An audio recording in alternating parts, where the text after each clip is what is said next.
दोनों openers without scoring चले जाना, इट्स अ बिग प्रेशर। अब यहाँ से किस तरह से बिल्डअप करेगी कोयटा? ज़ाहिरी बात है, एक पार्टनरशिप लगानी पड़ेगी। ठीक है, शामिल बड़ी ज़बरदस्त फॉर्म में था लास्ट मैच में, जैसे उसने रन्स किए थे, पहली बॉल पे अनलकी रहा, लेग साइड पे कॉट बिहाइंड हो गया।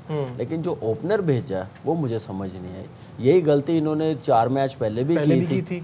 कितना नुकसान हुआ था, अब आज फिर कर लिया। उनके लिए भी जीतना ज़रूरी है, बाकी नेवर नो, बाकी टीमें जीतती या हारती वो बात की बात है, लेकिन अपनी तरफ से तो पूरी 100% ज़रा कमिटमेंट दिखाते हैं ना। तो मेरे ख्याल से बैड प्लानिंग और यही चलता हुआ आ रहा है इस सीज़न में कोयटा की तरफ से, जो लास्ट ईयर की फाइनलिस्ट टीम है और इस साल वो किस प्लानिंग के साथ खेल रहे हैं मुझे कोई समझ नहीं आ रही। ऐसे लग रहा है नजीब पर्थ में मैच हो रहा है बाउंसी पिच नहीं बाउंसी, लेकिन लग रहा है आपको कि फास्ट बॉलर को सपोर्ट मिल रही है। 100% करेगी। और हसन अली ने पहला ओवर बहुत अच्छा ब्रिलियंट कराया, बहुत अच्छा किया। हाईएस्ट विकेटें उसकी ऑलमोस्ट, इसकी और शाहीन की, वो मेरे ख्याल से 1-2 विकेटों का ही फ़र्क है।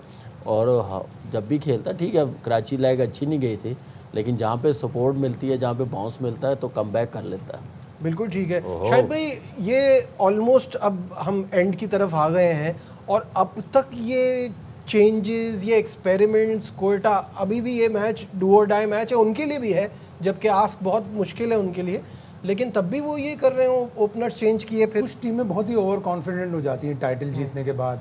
2019 में टाइटल जीता इन्होंने, फिर प्लेऑफ्स में ही नहीं जा रहे थे, पिछले साल ये फाइनल में पहुंचे, उसके बाद या तो ओवर कॉन्फिडेंट हो गए या इतनी कॉम्प्लिकेटेड स्ट्रेटजीज बना दी। अब जिस तरह बासित भाई कह रहे हैं, Khawaja Nafay is not in form. अगर कोई बैट्समैन मिडिल में रन्स कर रहा है 3, 4, 5 पे, तो आप सोचते हो यार इसको चलो हम ऊपर भेज दें, शायद ये ओपन में भी कामयाब है। जब ख्वाजा नाफे रन ही नहीं बना रहा, आप उसको फिर नंबर बदल करवा रहे हैं, सिर्फ इसलिए कि राइट और लेफ्ट का कॉम्बिनेशन। अगर आप किसी से ओपन करवा सकते हैं तो फिर वो तो हसन नवाज है कि उसने कम से कम रेगुलर स्कोर तो किया हुआ है। कुछ प्लेयरों को खिलाते हैं, कुछ प्लेयरों को एकदम से बिठा देते हैं। इसी तरह हैदराबाद किंग्स में मैं हैरान हो रहा था कि शर्जील ने कितना अच्छा 50 किया था, एक नाकामी पे वो बैठ गया, लेकिन मैक्सवेल 5 मैचों में नाकाम हुआ है, वो नहीं बैठ रहा। अगर इन्होंने लेफ्ट राइट का करना था तो मेरे ख्याल से ख्वाजा नाफे की जगह हसन अली, जो इरफान खान, जो पहले इरफान अली खेला था, वो इंटरनेशनल भी खेला हुआ, जब ये चैंपियन बने उसकी बड़ी ज़बरदस्त परफॉर्मेंस रही है। उसने नेशनल T20 भी अच्छा खेला, एक मैच ही खेला। अगर खिलाना था ओपनर तो उसको खिला ले तो ज़्यादा सूटेबल था। दिनेश चंदीमल को अगर आपने साइड में डाला, उसने तो कीपिंग करनी है, तो मेरे ख्याल से ये गैम्बल खेलना था। तो मेरे ख्याल से फॉर्म बिल्कुल नहीं है। फिर आप चाह रहे हैं, जो मैं शुरू से कहता हुआ आ रहा हूँ, कि 1-2 लड़कों की वजह से नहीं वो टीम जीतेगी, कि वो परफॉर्म करेंगे तो जीतेंगे। जब तक आप एज अ टीम नहीं लेके चलेंगे, सबको एक जैसा नहीं देखेंगे, उतनी देर टीमें कामयाब नहीं होती। ठीक है बासित भाई, अब क्या लग रहा है आपको, जिस तरह का स्टार्ट हुआ उसके बाद क्या स्कोर आप एक्सपेक्ट कर रहे हैं? 140 से ज़्यादा ही बनेंगे। 140 से ज़्यादा?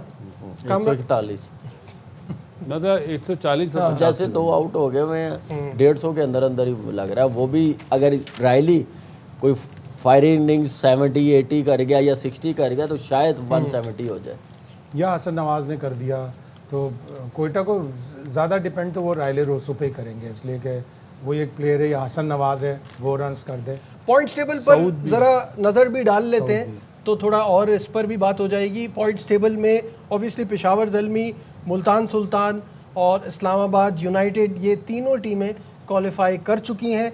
अब जो असल जंग है वो है लाहौर, हैदराबाद और कराची के दरमियान, और समवॉट कोयटा का भी चांस है, लेकिन जिस तरह से शुरुआत हुई है उनका चांस ना ही समझे तो अच्छा है। तो लाहौर, हैदराबाद और कराची पॉइंट्स सबके 8-8 और मैचेस सबके 9, और जो ये नेट रन रेट है बात जाकर उसी पे रुकेगी। बासित भाई, नेट रन रेट की जो अहमियत है उसका तो हमें शुरू से ही अंदाज़ा है कि हमें पता ही था कि एंड में जाके बात इस पे जाएगी ही जाएगी, बट ये 3-4 टीमों के बीच में आ जाएगा और आखिरी दिन तक ये नहीं शायद सोचा था। बारिश का फ़ायदा हुआ इस्लामाबाद को, बिल्कुल ऐसा ही है ना, जो पेशावर से वो हुआ बिल्कुल। और इसी तरह लास्ट मैच में जो हैदराबाद है ना, उनके सामने सारी तस्वीर सामने आएगी। हालांकि वो कल उनका रन रेट बहुत ज़्यादा ख़राब हुआ, आप देखें कि 80 रन पे आउट हुए, उसके बाद भी उनके हाथ में है। उनको पता होगा कि उनको करना क्या है, क्या करना है, बहुत बड़ा एडवांटेज। इनफैक्ट आज लाहौर को भी पता होगा कराची के मैच के बाद। इन दी एंड हैदराबाद बात तो हैदराबाद पे जाएगी ना, क्योंकि तीन टीमों के दरमियान चल रहा है ना मामला। लेकिन मुझे ऐसा लगता है कि लाहौर की टीम भारी आएगी ज़ल्मी पे। अच्छा। ज़ल्मी को आज बहुत ज़्यादा अच्छी क्रिकेट खेलनी पड़ेगी, क्योंकि जब भी ये लाहौर का मसला होता है ना, कराची का मसला होता है, जब डू एंड डाई वाला मसला होता है तो फिर बहुत अच्छी क्रिकेट खेलते हैं, अभी से नहीं पहले से। तो लाहौर मुझे लगता है आज ज़ल्मी को हराएगा। कैसा देख रहे हैं सिनेरियो? बिल्कुल सही कह रहे हैं कि देखिए लास्ट मैच जो हारे हुए हैं वो उसको बाउंस बैक करने के लिए वो अच्छी क्रिकेट खेलनी पड़ेगी। बॉलिंग उनमें एबिलिटी है, सिर्फ देखना क्या है कि आप बॉलिंग में जिस टाइम पे शाहीन यूटिलाइज कर आपने बॉलर्स को, क्या उस टाइम के लिए वो सूटेबल है, किसको यूज़ करना है। अगर क्या नाम है उबैद शाह का अच्छा रिदम है, अच्छी बॉलिंग कर रहा है, तो उसको डेप्थ में बॉलिंग करवा के देख ले। हारिस रऊफ को पहले करवा ले, नया बॉल करवा ले, क्या नाम है 14-15 ओवर से पहले उसके 4 ओवर करवा ले।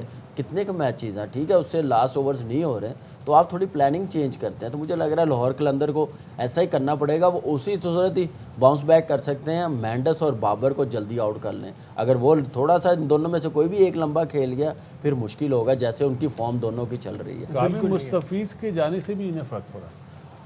देखिए पड़ा तो ज़ल्मी को भी है, लेकिन उन्होंने अपना बैकअप तैयार किया हुआ था, तो उनके पास भी बैकअप बैच है, तो हारिस रऊफ है, शाहीन है, अब और क्या चाहिए उनको। मुझे एक बात बताएं लेकिन प्रॉब्लम ये है ना कामरान कि उनके लिए हर चीज़ें क्लिक भी कर रही हैं ना, जो हम बार बार कहते हैं ना, जब एक टीम इतना अच्छा खेल रही है, आप देखिए मेंडिस का जेल होने के अलावा मेंडिस की इतनी अच्छी फॉर्म कौन सोच सकता था। इफ्तिखार की बॉलिंग में अनप्लेबल हो जाएगा, कौन सोच सकता था। ये प्लानिंग के साथ होती है, एकदम से नहीं होती। पर टीम जैसे बनाई है, जैसे ऑक्शन में प्लेयर्स उठाए हैं, वो सारी टिक मार्क की है उन्होंने। 100% मैं मान लेता हूँ, लेकिन वो काम करे या ना करे वो बात की बात है, लेकिन उन्होंने ये सोच के टीम बनाई है। अभी 3 फास्ट बॉलर बाहर बैठे हुए हैं, 140 वाले, 135 वाले, खुरम शहजाद, शाहनवाज धानी, काशिफ अली, ये सुभान बैठा हुआ बाहर, 4 फास्ट बॉलर बैठे हुए हैं, तो जगह नहीं बन रही। तो उन्होंने एक प्लानिंग के साथ बनाई है, नो डाउट, लेकिन चीजें चलना भी बड़ा मैटर करता है। पहले के शाहीन और रऊफ जिस तरह से बॉलिंग करा रहे हैं, कभी भी पीएसएल में तो ऐसा नहीं हुआ। हालांकि पहले मैच के बाद जब 214 किए थे पिंडी ने ज़ल्मी के खिलाफ, हम सब यही कह रहे थे कि ज़ल्मी को अपनी बॉलिंग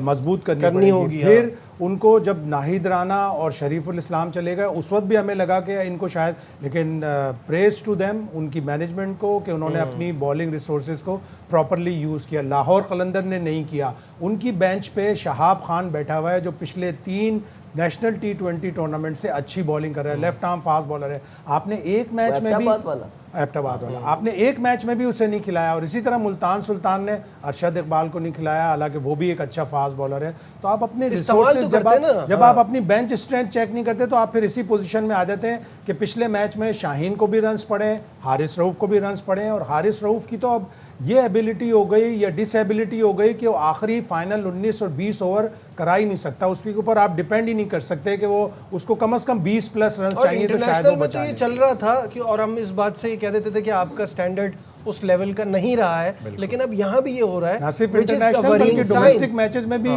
एक मैच में उसको अरशद इकबाल ने रन्स बना दिए, इस मैच में शाहीन, इसने खुशदिल शाह ने रन्स बना दिए, तो वो this is a worrying sign. बिल्कुल वरी साइन है, लेकिन आप कप्तान भी तो सोचता है ना कि 2 साल से उसके साथ बेचारे के साथ ऐसा हो रहा है, तो आप उसको डेप्थ बॉलिंग ना करवाएं, आप मिडल में ओवर करवा लें। तो खुद डेड बॉलिंग में परेशान हो रहा है, किससे कराए? नहीं, एक मैच ही हुआ है पूरे इस सीजन में। आप इस मैच, मैं सिर्फ पीएसएल की बात कर रहा हूं, पीएसएल की, हाँ। ओवरऑल उसकी पीएसएल ठीक जा रही है, बैड डे आ जाता है, लेकिन शाहीन का आप देखिए, बाकी उस मैचेस में आउट कर, लेकिन कहने का मतलब ये है कि आपको पता है कि नहीं हो रहे, तो आप उसका ज़रा प्लान भी सोच लेते हैं कि यार उसकी पेस है, तो मैं अगर 16-17 ओवर से पहले उसके 4 ओवर कंप्लीट करवा दूं, वो ज़्यादा मेरे लिए बेहतर है। मैं उबैद शाह को लास्ट के ओवर्स ले जाऊं, वो वैसे करे। कुछ प्लानिंग ऐसे लाहौर कलंदर को करनी पड़ेगी।